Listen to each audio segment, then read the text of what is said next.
Alright guys, welcome back to the channel. Again, same green shirt. I'm just trying to get a bunch of videos out at one time while I got a chance to sit down. I go back on call this coming week, so yeah, I don't get much done when I go on call. Duty calls and water lines break, so it is what it is. This is going to be a very interesting video. I hope that you and I both learn some things from this.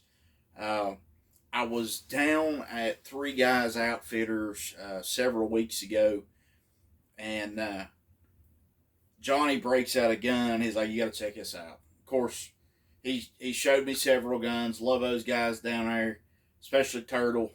Johnny, kidding. I love Johnny too. Turtle, I know his family very well. Chris is a great young man, loves the Lord, so we have great conversations about guns, outdoors, ammo, and the Lord. So it's always a good trip down there to Three Guys.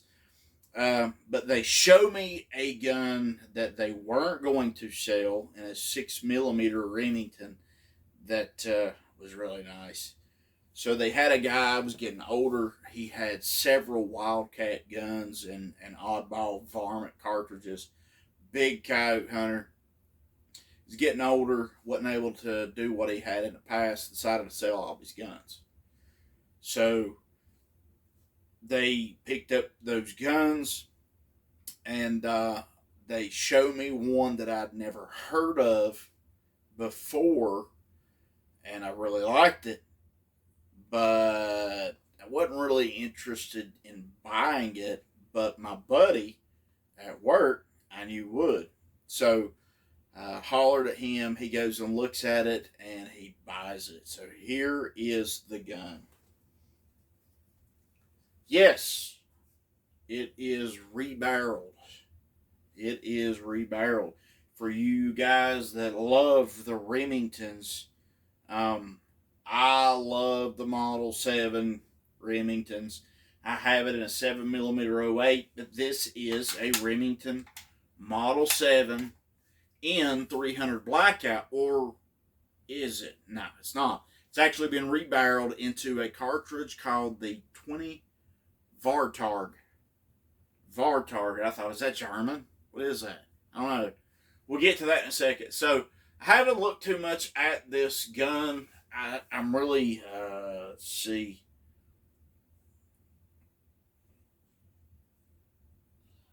I can't really read. It looks like the Gundersons. Yes, Gundersons. So that's a Gunderson's barrel, I guess. Mid-weight, it's not quite pencil. It's a little more like mid-weight barrel. 20, I'd say it's a 22 or 24, probably a 24-inch barrel.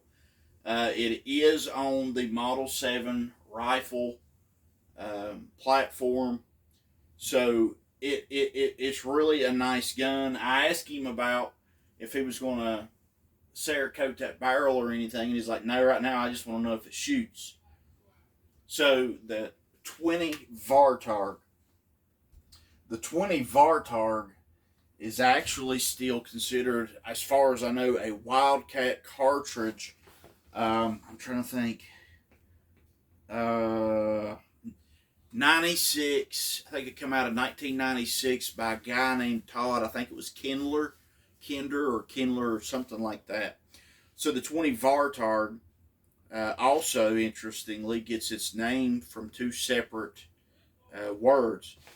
He developed it to be a varmint gun and a target gun. So he took var and targ and made one word out of it. So it's not German. It's just a combination of two words, Vartarg. So 20 Vartarg is the gun, or the caliber. It comes parent case from a 221 Fireball. I think I read somewhere that 221 Fireball is pretty easy to get brass for. And I read a couple of articles where you can neck down 223 brass or 5.56. Luckily, this gun already came with a bunch of brass because the guy reloaded for it already. So my buddy at work is wanting to get into reloading, but he doesn't reload yet. So his like, what do you need? And I'm like, this is what I need. I need powder, primer, blah, blah, blah. And the gun, I could have started reloading without the gun, but I really wanted to have the gun in my hands. One, so I can fit the primers or the bullets in the casings and adjust my dies and Nick checking how the lands and grooves against the bullets, and getting all that set to specs to make that gun shoot best. So getting ready to start reloading for this Vartar. I'm really interested in seeing how it does. Data's been a little bit hard to find. Most of the data that I've found has been with accurate powder, and I don't know. Accurate is a good powder in a lot of ways. I just didn't really want to go that route. So at the local gun range that I visit frequently, there's a bunch of guys that really, there's a couple gunsmiths there, and there's a lot of guys who really likes the varmint stuff. And so got to talking to one of my buddies up there, and he has had a Vartarg before, and introduced me to some powder. So the powder I'm going to be using is very similar to the 4198. It's the Vartar 120. Burn rate is very, very close to the 4198, and he had great results out of the 4198. So that's the powder I'm going to be using. Bullets. I kind of wanted him to go with 3940 grain with a little bit better BC, but he wanted to try the 32s, but I'm going to try to talk him into maybe doing some 40s as well. But we're doing the 32 grain VMAXs.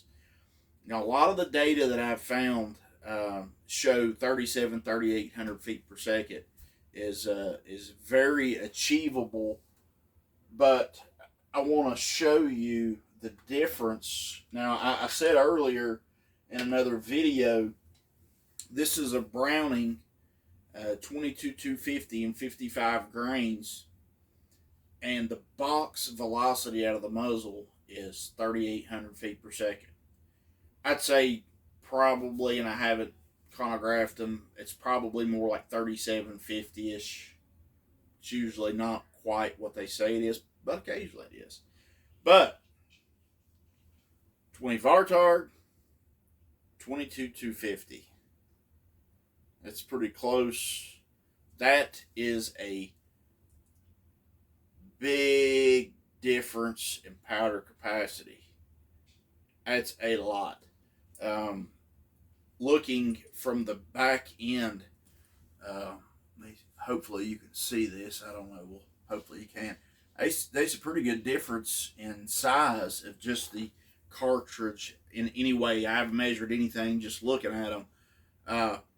But that's a big difference in those two cartridges. And to realize that this 20 Vartarg is, I don't know, case capacity is probably somewhere around 20 grains. So it's a small casing, and that's cooking. I mean, if you can get 3,800 feet per second, 3,700 feet per second out of that, that is a cooking little round. The thing I really like about it is there's not going to be any recoil. So if you don't mind reloading, this is going to be a fun little gun to shoot. And that may be one of the big reasons why I decided I'd go ahead and reload it, because I was like, yeah, that's going to be fun to reload. So I am excited about that. 20 Vartarg. 20 Vartarg. If you guys have any data or know anything about the 20 Vartarg, help a brother out, because I'm doing a lot of reaching, and right now I'm probably looking at the Sierra data to start with, because the 4198 is listed with 32 grain bullets, and I'll probably just, I don't know, subtract 5% and see what that does, because the burn rate on the Vartar 120 is very close, but just a touch hotter. and kind of work my way up from there. But I am excited to get some of this stuff loaded and start doing some group testing, ladder testing with this gun. Again, if you know anything about the 20 Vartar, let me know. If you like reloading, let me know, because I don't show a lot of it, but I do reload as I get a chance. I try to reload for every gun that I've got, put together at least some rounds for hunting, and know if crap hits the fan, that I can still defend my home, or put game on the table. And if ammo goes out of stock, I've still got some stuff to hunt with. All right. So remember, love God above all, love your family, love the outdoors, be kind to one another. There's enough hateful people out there, and we got a lot to offer this world. So until next time, God bless.